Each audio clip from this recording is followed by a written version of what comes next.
Hey, Cadiz 320, Professor Beans here. Just wanted to say, hope you guys are doing well. We're entering into a new week and a new set of modules all about exercise prescription or aerobic exercise prescription. And we're going to talk about what it means to have an exercise prescription and how we do that. I'm going to share my screen with you here and we'll get started. So this introduction is basically going to get you a quick sense of why we do what we do. And so one of my primary jobs as a research physiologist is to take and help scientists develop exercise prescriptions that elicit change within the population that we're trying to improve.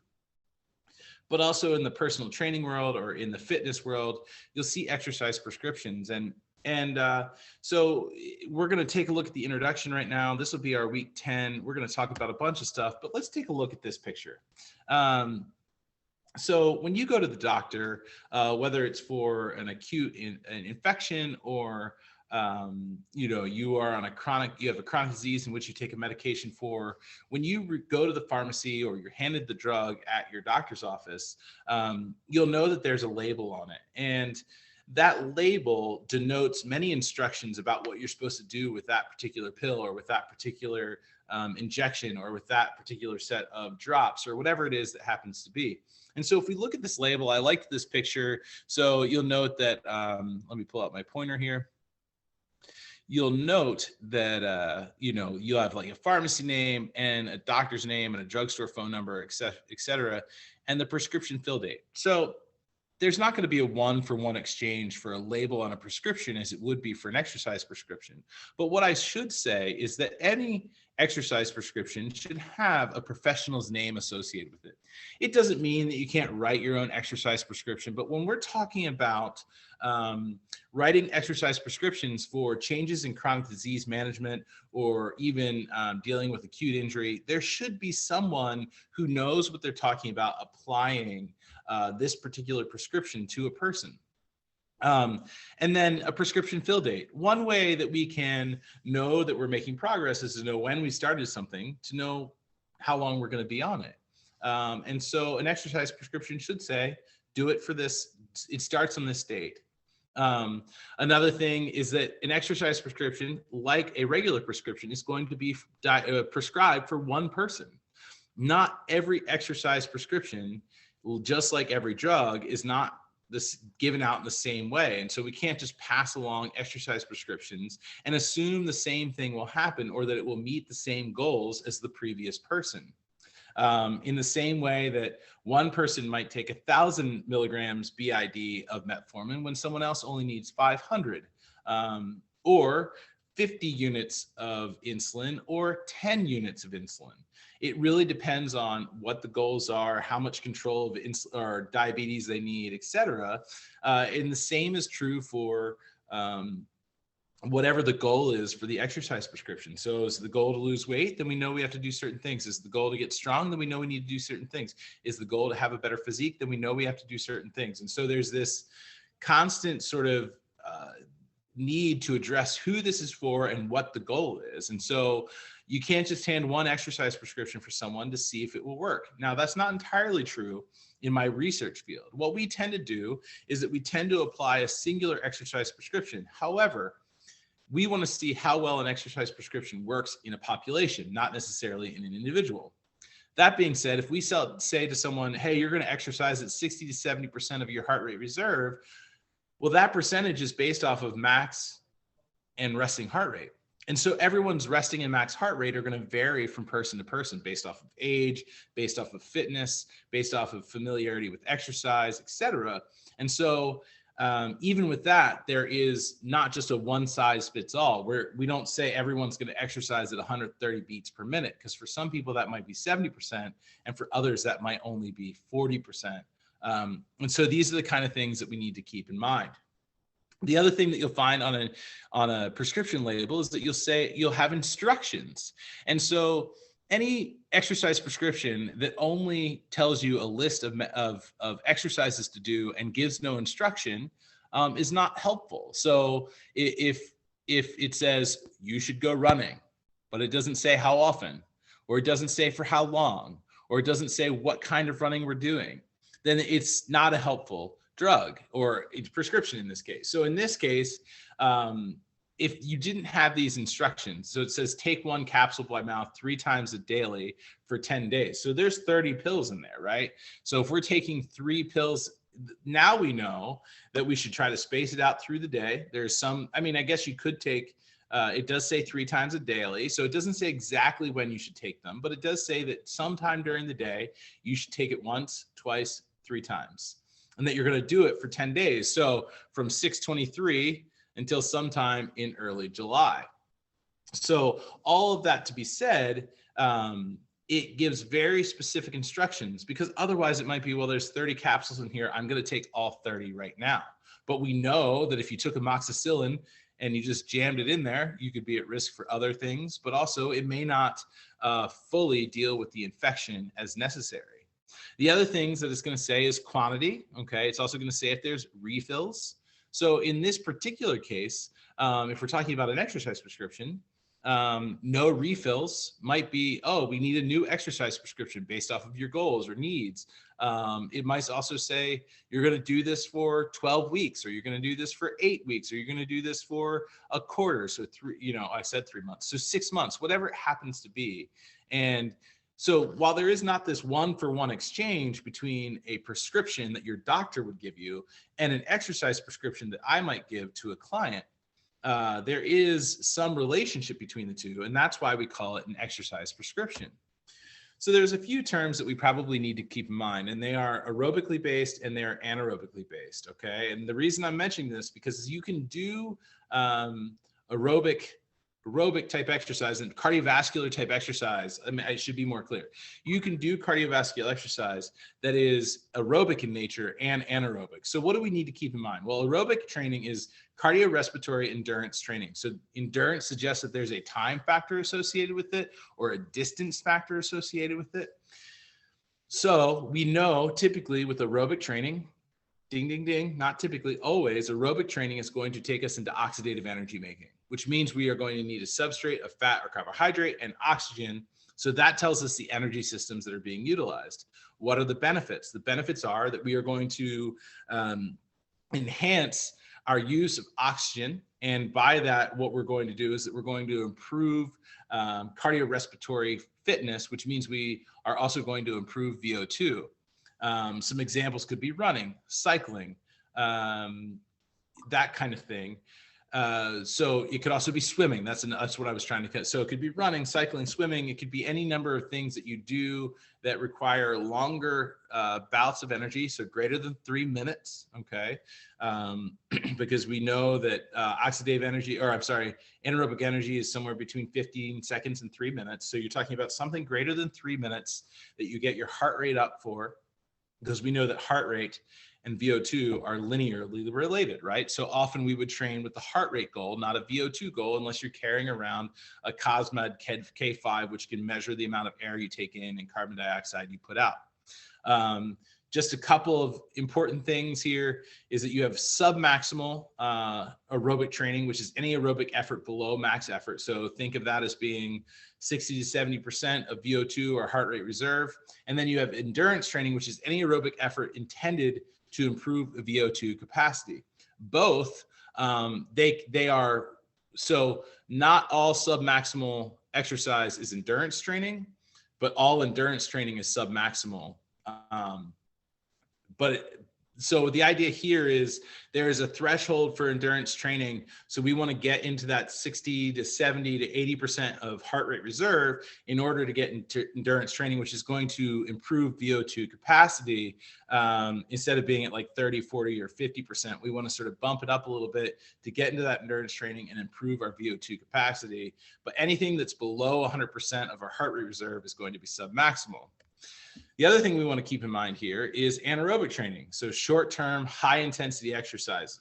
We often talk about this in the context of high-intensity interval training. You can certainly do that, but what is the key construct of HIIT?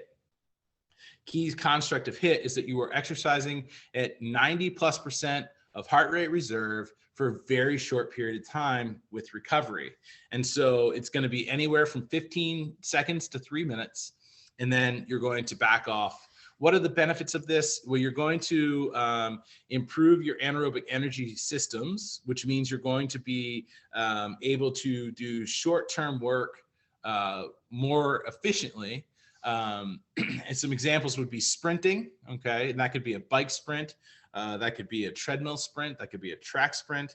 The other one that we typically put into this category is strength training. So if you're doing a heavy deadlift, if you're doing a heavy squat, if you are doing anything that doesn't take particularly long, so we're talking about 3 sets of 5, 6, or 7, but you're lifting heavy weight. So it increases heart rate, but it is only for a brief period of time. You could also do 3 sets of 10, depending on how long they take you.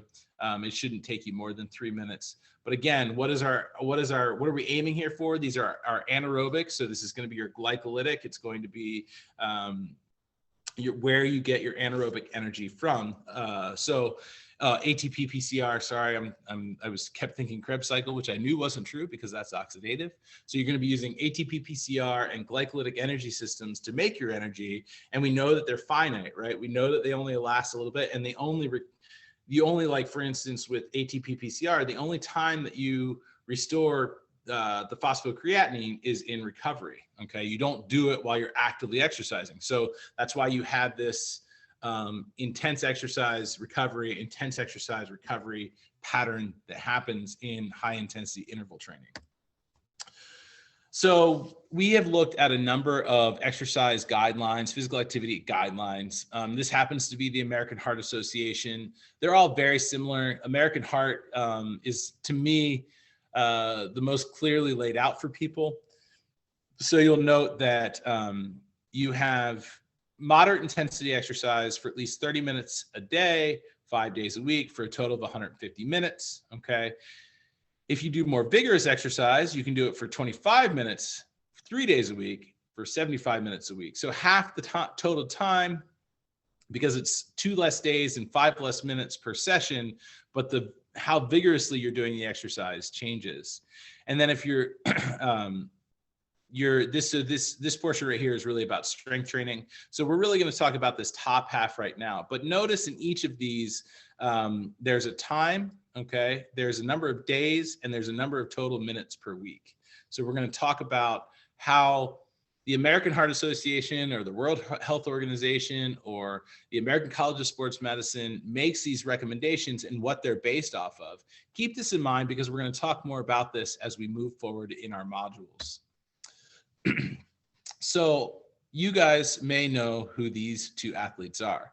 On your left is Usain Bolt.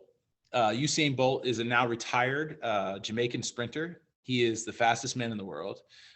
He is 6'5", 207 pounds, and he runs a 9.58 100 meter or a 45.48 400 meter.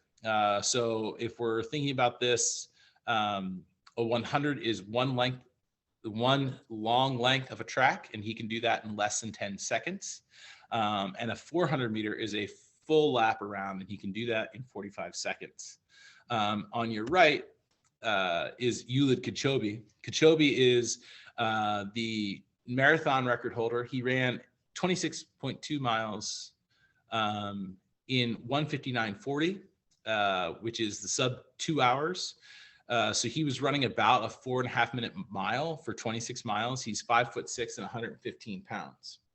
Now, I want you guys to stay here for a second and think just looking at these 2 men, they're different. And just to be clear, I could have put a female sprinter or a female long distance runner. I just happened to put these 2 up because Eliud Kipchoge, at the time that I made this slide, had just broken the 1:59 mark. And it's just unbelievable to think that someone can run for 26 miles, for 4.5 minute miles, for a whole 26 miles. And regardless of how he got it done, because he had a group of people that was keeping the airstream down and all this kind of stuff, he still was able to maintain that pace for 26 miles. It's a human feat that is just really hard to imagine. But as you look at these 2 athletes, okay, what do you notice about them? First of all, let's just look at their height and weight. The first thing to note is Usain Bolt is almost a foot taller. He also weighs almost 100 pounds more, but neither of them is obese or fat in any way. They're both pretty lean, but a couple things to notice. While Yuli Kipchoge is clearly very muscular, you see that there's more muscle mass on Usain Bolt through his glutes, hamstrings, quadriceps, and calves. And not to mention that upper body wise, he has, see how his back arm is so far back. This right here, when you do this, he's actually using this to drive himself forward. And if you watch him move, there's not much of this, for instance. He doesn't run across, he doesn't push across his body. He actually pushes through his body forward to help propel him towards the finish line. Yuli Kipchoge, on the other hand, his mechanics are different, okay? But you'll also notice that he is leaner, still muscular, but you can see that his body form is just different. My question is, do these two athletes train the same way? I'm hoping you said no, because the reality is, if you think they do, we need to reframe this altogether. And so the other question I have for you is, do you think these two athletes use the American Heart Association recommendations for physical activity? Again, I hope your answer is no. That being said, does every human have to exercise like these two or train like these two? Of course not. Of course not. That would be absurd. But the thing to remember in all of this is everyone can exercise, but not everyone should do not everyone should do all exercise. Sorry, I put too many negatives in there. Everyone can exercise, but not everyone should do all exercise. Think about that for a second. I don't think that my older veterans here at the VA should be investing energy into sprinting like Usain Bolt to try to beat a 9.58 100-meter. It's not going to happen. But if they have a certain goal in mind, we should be trying to think about what that means. Okay. So again, everyone can exercise, but not everyone should do all exercise. So the last thing that we're going to talk about with this introduction is this concept of minimum threshold. Minimum threshold is the point below which no improvement occurs. So the way I like to think about this is that there's a floor and there's a ceiling. Okay, we all have a ceiling, and ceilings are going to vary based off of how fit we are. They're going to vary based off of sort of genetic makeup. It's going to be made up of our sort of, for lack of a better word, intestinal fortitude, or our ability to push ourselves. But the floor itself also has something to do with fitness. It also has something to do with some intestinal fortitude. But if the real thing about the floor is, if we don't reach the floor or higher, then we're going to make no improvements. And so the minimum threshold says that if you don't get to this level, you are not making any improvements. So when we talk about the FIT principle in our next module, the minimum threshold exists for frequency, duration, and intensity. And we'll talk about that in a minute. And if you think about frequency, duration, intensity, you'll remember that on the American Heart Association guidelines, they had number of minutes, how many days a week, and what intensity they did. So there has to be a minimum threshold, and it's going to vary slightly from individual, as I said before. Once you exceed minimum threshold, then aerobic capacity can increase. And so that's why I said there's sub-maximal exercise, and then there is sort of this aerobic capacity exercise. And this is where we exceed that minimum threshold. We're going to talk all about this in the FIT principle and why it's so important to reach that minimum threshold. But again, I'd argue these two, or any athlete, is training not just at the minimum threshold, but training for very specific outcomes. Okay. So next time we're together, we're going to talk about the FIT principle, which is the most basic sort of application of exercise prescription that's available, period. So stick around with me. I'll talk to you guys, and I'll see you on the web.